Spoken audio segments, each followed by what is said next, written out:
St. Michael's Mount has been inhabited since the Stone Age. It has been a site of historical significance, since it became a place of Christian worship during the Dark Ages.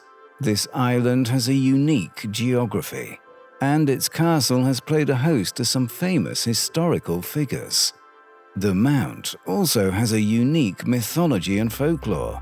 Today, it is an ideal location for the film industry. Join us today on Intrigued Mind, where we examine Britain's very own Mont St. Michel, St. Michael's Mount. Many people have heard of Mont St. Michel, the fairy tale cluster of buildings that sits perched atop a small island off the coast of Normandy, France. Yet, astonishingly, few people know about its British counterpart, St. Michael's Mount. Despite its similarities to Mont St. Michel, the two islands and their man-made structures look very much alike, but their history and associated folklore are quite different. Located in Mount Bay, Cornwall, this castle and chapel can only be accessed via a man-made walkway that is only available for 6 hours of each day, depending on the tide. This 500-yard-long granite causeway links the island to the town of Mara-Zion. Just like its French counterpart, St. Michael's Mount is home not only to a rich history that began during the Stone Age, it also has its own myths and folklore to share with those who traverse the walkway to explore this mystical tidal island. So, let's take a journey back through time and learn all about the secrets of the mysterious St. Michael's Mount. Evidence of Stone Age settlers living on the island has been discovered by archaeologists, including arrowheads made of flint. Similarly, it seems that St. Michael's Mount was used during the Bronze Age, evidenced by a hoard of copper weapons that were excavated there. It has been speculated that this island is one and the same with the island of Ictis. Ictis was first described as a tin trading center by the Greek historian Diodorus in the 1st century BCE, when British tin was found throughout the Mediterranean world. Yet the island did not become truly significant until the Middle Ages. St. Michael's Mount was a gift from British King Edward the Confessor to the Benedictine religious order at Mont St. Michel. The island takes its name from the Archangel Michael, the monk's most venerated saint. Edward was the last Anglo-Saxon king before the Norman invasion of 1066 BCE. As his moniker would suggest, Edward's reign was characterized by his religious fervor. It was Pope Gregory who urged pilgrims to attend St. Michael's Mount in the 11th century, in return for papal indulgences. Historians believe that the site's castle was built in the following century. St. Michael's Mount remained a priory of the Benedictines until England's 100 Years' War with France, when this relationship was dissolved by order of King Henry V. The priory was granted to an abbess, and her covenant for use as a secular chapel in 1424. The ownership of St. Michael's Mount passed to John St. Aubyn in 1659, and his descendants occupy the castle to this day. But before the ownership of this amazing building was settled, the castle was home to a rather interesting guest for a short time. In 1497, pretender to the English throne, Perkin Warbeck, was an occupant of the castle of St. Michael's Mount. Warbeck claimed to be the son of King Edward IV, whose brother, Richard III, famously usurped the throne in 1483. Warbeck claimed to be the dead king's second son, Richard of Shrewsbury, Duke of York, who disappeared from his imprisonment in the Tower of London sometime in the summer of 1483. Warbeck was hanged for treason 2 years after his time at the Mount. A true royal graced St. Michael's Mount in 1846, where none other than Queen Victoria herself made an impromptu visit to the St. Albans family. The family were not at home at the time, so the Queen of England took tea in the castle's famous drawing room with the maid, while she awaited their return. St. Michael's Mount has not only been the site of historically significant events, it has also endured events of geographical importance. In 1755, an earthquake struck Lisbon, Portugal's capital. This earthquake's magnitude was so great that it caused a tsunami off the coast of Cornwall, which is situated some 1,000 miles away. It was recorded that the giant waves smashed St. Michael's Mount for 5 hours, which resulted in great loss of life and property. Speaking of geography, St. Michael's Mount lies on a ley line. Ley lines are known for the cosmic energy that radiates from them. First theorized in early 20th century Europe, other famous sites built on ley lines include the Great Pyramid of Giza and Stonehenge. St. Michael's Mount is also known by an old Cornish name, which translates into English as meaning the grain rock in a wood. This name has led scientists to speculate that the island was once surrounded by forests in the time before the bay was flooded. In fact, the remnants of trees can be seen on a nearby beach at low tide.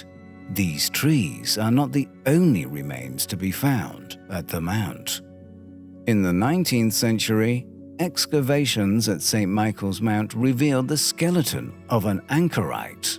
Anchorites, or religious recluses, were somewhat commonplace in hidden, obscure locations, such as the Mount. For example, there was a community of anchorites on the island of Skellig, off the coast of Ireland as far back as the 6th century.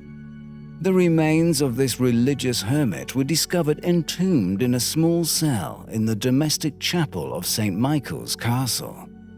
His identity remains unknown, though we do know that his skeletal remains measured 7 feet and 8 inches tall. Perhaps sightings of this remarkably tall man reignited much older folk tales about a giant living on an island. We have all heard of the children's fairy tale, Jack the Giant Killer, yet it is lesser known where this story originated. It may well have come from a legend associated with St. Michael's Mount. The story goes that once upon a time, a giant called Cormoran dwelled on the rocky island. This giant would steal children and livestock from the villagers who lived on the mainland, and he would devour them. Tired of this cruel thievery, a young local boy called Jack was brave enough to sneak across to the island and dig a deep pit whilst the giant slept. Once the pit was dug, Jack blew his horn, surprising the monster. The giant tripped and fell into the pit, where Jack brought an axe down upon his head and killed him. Thus, the villagers were rid of Cormoran for good. Yet, other mythical creatures would torment the island too. Sightings of mermaids off the coast of the island were first recorded in the year 495 CE. As is the way with myths and myth-making, this story became intertwined over the years with the patron saint of the island, the Archangel Michael. According to the myth, the island's mermaids would lure unwitting fishermen to their deaths on the rocks, until visions of the angel began to appear. St. Michael would guide the fishermen away from the sirens and to the safety of the west side of the island. Not only are there folk tales about fantastic creatures associated with St. Michael's Mount, there are several ghost stories associated with it too. One such story tells of a lady in grey. According to local legend, this lady was the governess of the St. Aubyn children in the 1750s. It is said that she became pregnant, and her mystery lover rejected her and the unborn child. The lady in grey threw herself from the castle ramparts to her death. Today, this sad soul is said to roam the castle, but those who have encountered her say she is harmless and not to be feared. Another ghost story of the island relates to one of the castle's beds, of all things. Apparently, this bed has images of the Spanish Armada ship carved into its frame, and it gives off such a negative energy that no child will sleep in it.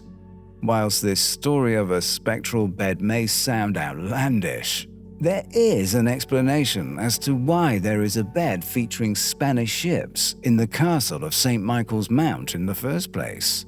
On the 15th of July, in the year of 1588, the first ever sighting of the Spanish Armada was made from the Mount.